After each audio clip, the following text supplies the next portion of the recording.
ഞാൻ ഇന്ന് പരിചയപ്പെടുത്താൻ പോകുന്നത് നമുക്ക് അളവിന് തരുന്ന ബ്ലൗസ് സാദാ ബ്ലൗസ് എന്ന് പറഞ്ഞാൽ ഈ ലൈനിങ് ഇടാത്ത ബ്ലൗസ്. ഈ ലൈനിങ് ഇടാത്ത ബ്ലൗസും നമ്മൾ തയ്ച്ചു കൊടുക്കേണ്ടത് ലൈനിങ് ഇട്ട ബ്ലൗസും ആണെങ്കിൽ ഇത് ലൈനിങ് ഇട്ട ബ്ലൗസാണ്. ഇതുവാ തയ്ച്ചു കൊടുക്കുന്നെങ്കിൽ ഈ അളവിനേക്കാളും വ്യത്യാസം വരുത്തണം നമ്മൾ ഈ ലൈനിങ് ഇട്ട് തയ്ക്കുന്ന ബ്ലൗസിന്.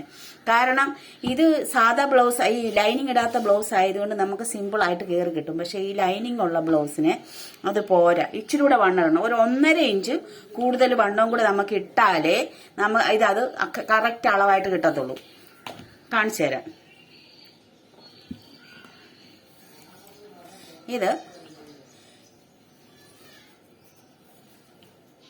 വേണ്ട, ഇത്രയെങ്കിലും കൂടുതൽ നമ്മൾ ഇടണം. ഇട്ടാലേ ഇത് സെറ്റായിട്ട് കിട്ടത്തുള്ളൂ. ഈ ലൈനിങ് ഇട്ട ബ്ലൗസും ഈ ബ്ലൗസുമായിട്ട് ഈ ലൈനിങ് ഇടാത്ത ബ്ലൗസുമായിട്ട് വ്യത്യാസമുണ്ട്.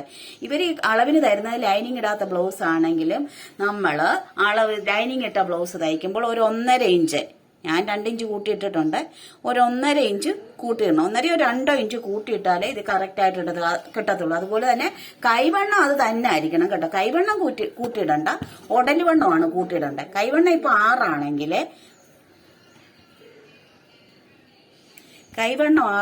ഈ 6 തന്നെ ഇട്ടാൽ മതി, കൂട്ടിയിടണ്ട. അത് കറക്റ്റായിട്ട് കിട്ടും. കണ്ടോ, കൈവണ്ണം കറക്റ്റായിട്ട് വേണം. പക്ഷെ മറ്റേ ഉടല് വണ്ണം 1.5 ഇഞ്ചെങ്കിലും കൂട്ടിയിടണം. 1.5 ഇഞ്ചെങ്കിലും കൂട്ടിയിട്ടാലേ ഈ അളവിലായിട്ട് നമുക്ക് കിട്ടത്തുള്ളൂ തയ്ച്ചു വരുമ്പോഴത്തേക്ക്. ഇല്ലെങ്കിൽ കയറാതെ വരും.